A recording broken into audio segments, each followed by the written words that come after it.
السلام علیکم ورحمۃ اللہ وبرکاتہ۔ میں آپ کی معلمہ سحر ظفر۔ آج چونکہ ہماری ناظرہ کلاس کی پہلی کلاس ہے اور اللہ تعالیٰ سے دعا ہے کہ مجھے اچھی طریقے سے پڑھانے کی اور آپ کو اچھی طرح پڑھنے کی توفیق عطا فرمائے، آمین۔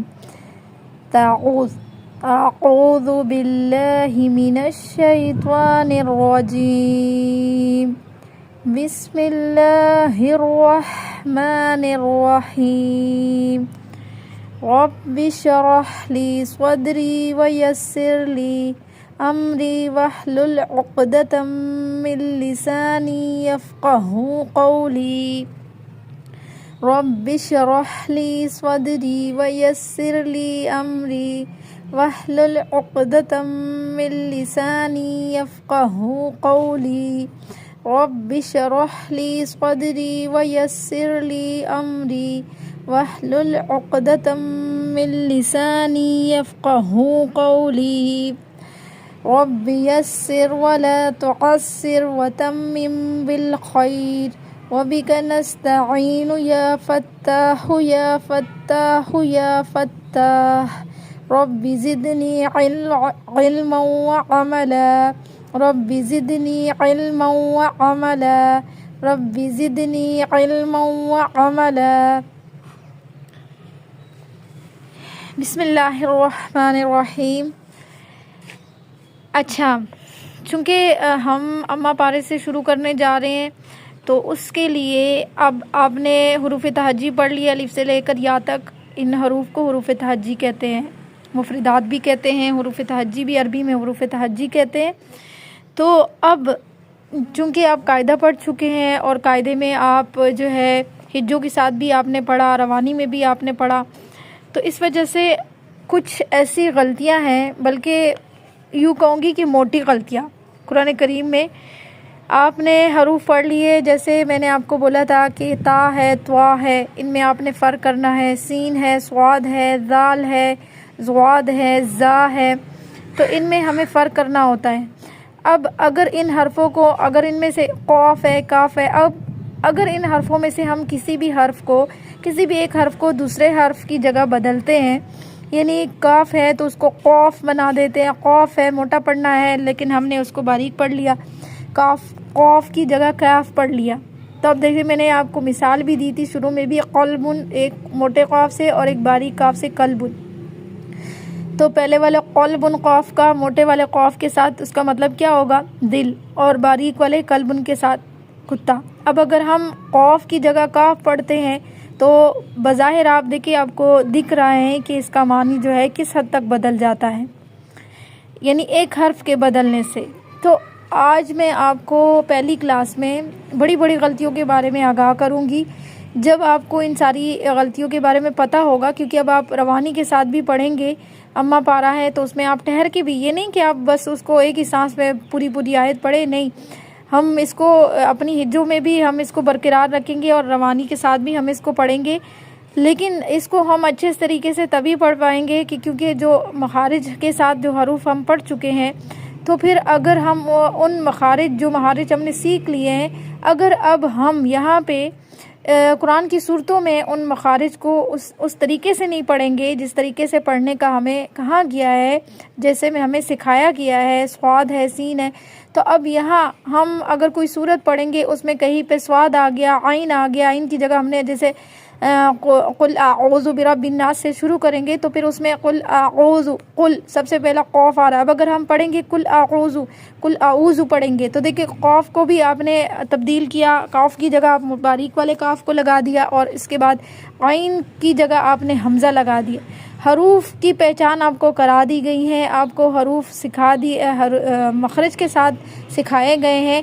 اب اگر آپ یہاں پہ ان کو فالو نہیں کریں گی، اس پر عمل نہیں کریں گی، تو پھر آپ کی جو آپ نے تجوید سیکھی ہے اس کا کوئی فائدہ نہیں نظر آئے گا۔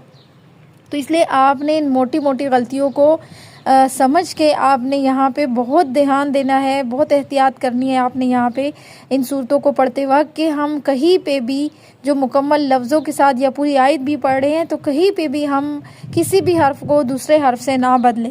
سواد آیا ہے تو اس کی جگہ ہم نے سواد کی آواز ہی نکالنی ہے، سین آیا ہے سین کی آواز ہی نکالنی ہے، قاف آیا ہے، زا آیا ہے، تا آیا ہے، توا آیا ہے، تو ان حرفوں کی جیسے ان حرفوں کو پڑھایا گیا ہے ویسا ہی پڑھنا ہے۔ اچھا، تو میں آپ کو سب سے پہلے تو آپ یہ جان لیں کہ لحن کسے کہتے ہیں۔ لحن لب و لہجے کو کہتے ہیں، اور لحن جو ہے غلطی کو بھی کہتے ہیں، یعنی جو ہمارا لب و لہجہ ہوتا ہے، جو ہماری زبان، جو ہمارا لہجہ ہوتا ہے اس کو بھی کہتے ہیں، اور لحن جو ہے یہ غلطی کو بھی کہتے ہیں۔ تجوید کی ضد کو لحن کہتے ہیں، یعنی یہ لحن جو ہے یہ تجوید کی ضد ہے، ٹھیک ہے، اس کے مقابلے میں آتا ہے۔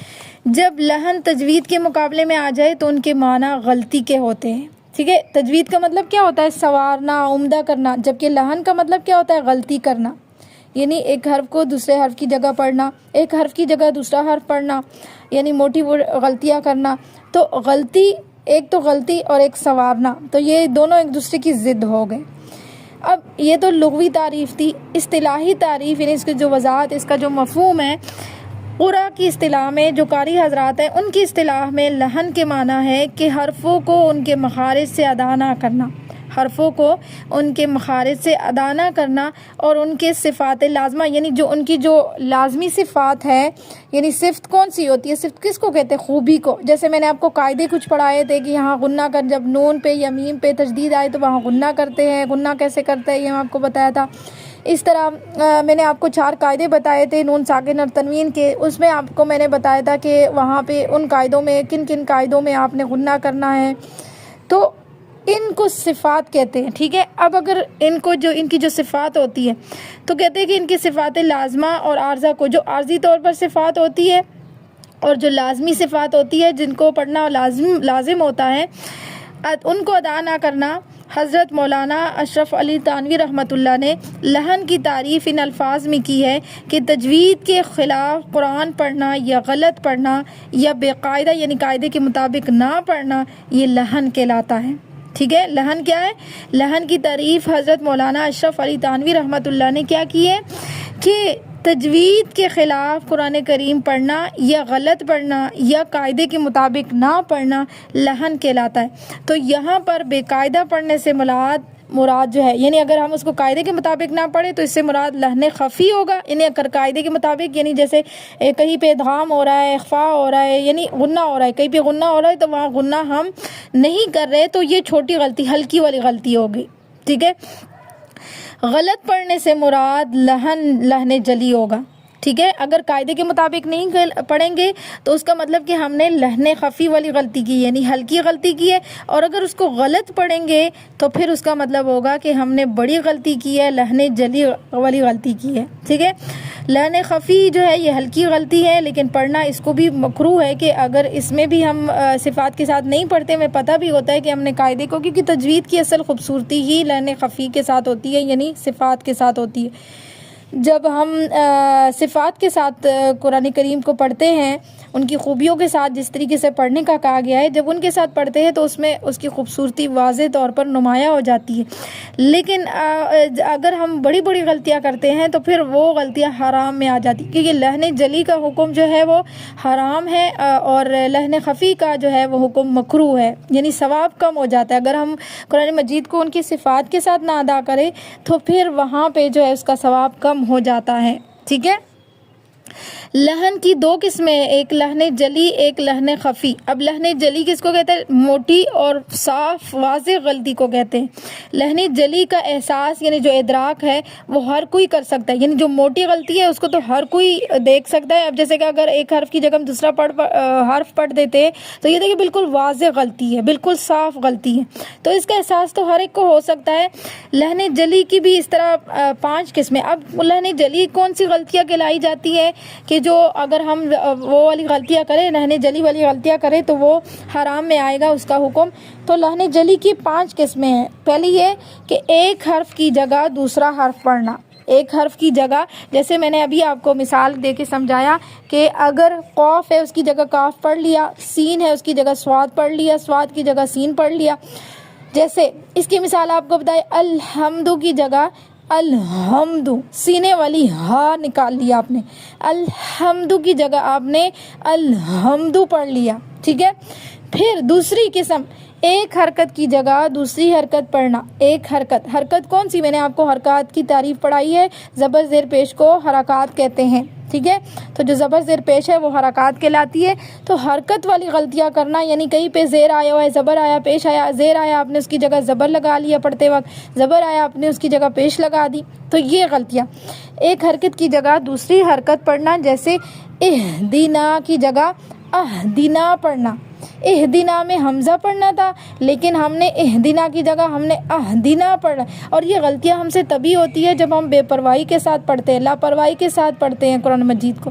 اگر ہم مکمل توجہ اور خلوص کے ساتھ اور مکمل دھیان کے ساتھ قرآن کریم کو پڑھیں تو یہ غلطیاں اتنی زیادہ نہیں ہو سکتی، لیکن اگر ہم ان کو لاپرواہی کے ساتھ پڑھیں گے تو ہم سے بہت زیادہ غلطیاں ہوں گی۔ تیسری، حرکت کی جگہ سکون پڑھنا اور سکون کی جگہ حرکت پڑھنا۔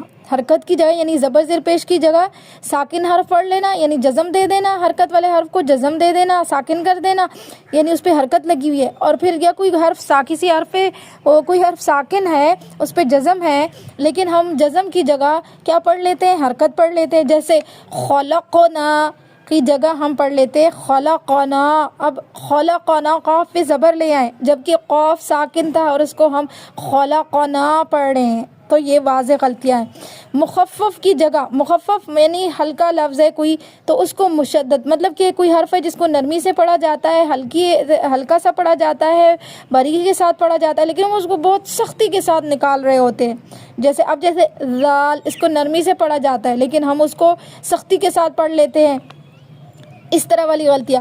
مخفف کی جگہ مشدد اور مشدد کی جگہ یعنی تشدید پڑھ لینا، مخفف کی جگہ مشدد اور مشدد کی جگہ جو ہے وہ کیا کر لینا، نہیں یہاں پہ مخفف کا مطلب یہ نہیں ہے، یہاں پہ مخفف کا مطلب یہ ہے کہ کوئی حرف بغیر تشدید کے ہیں اور اس کو ہم تشدید والا بنا دیں، ٹھیک ہے، یا تشدید والا حرف ہے اس کو ہم بغیر تشدید کے اور بغیر تشدید والے کو تشدید کے ساتھ پڑھ لیں، یعنی مشدد، مخفف کی جگہ مشدد اور مشدد کی جگہ مخفف پڑھنا۔ جیسے مستمرن کی جگہ میں را پہ تشدید ہے، اس کی جگہ ہم پڑھ لیں مستمرن، ٹھیک ہے۔ یہاں پہ مخفف ویسے جو ہے دوسرا معنی اس کا ہو تو وہ ہلکے میں بھی آتا ہے، لیکن یہاں پہ مخفف کا مطلب یہاں یہ نہیں ہے، میں وہ آپ کو بتانا بھول گئی۔ آپ یہاں مخفف کا مطلب یہ ہے کہ کوئی کسی حرف پہ تشدید نہیں ہے، ٹھیک ہے، لیکن ہم اس کو کیا کر لیں، ہم اس پہ تشدید لے آئیں، یا کوئی حرف تشدید والا ہے لیکن ہم اس کو کیا کر لیں، مخفف پڑھ لیں، یعنی تشدید کے بغیر پڑھ لیں۔ جیسے مستمرن، را پہ تشدید ہے اس کی جگہ ہم مستمرن پڑھیں گے، یا پھر اگر مستمرن ہی آیا ہوا ہے لیکن ہم اس کی جگہ کیا پڑھ لیں، مستمرن پڑھ لیں۔ تو اس طرح آپ یہ والی موٹی موٹی غلطیاں ہیں۔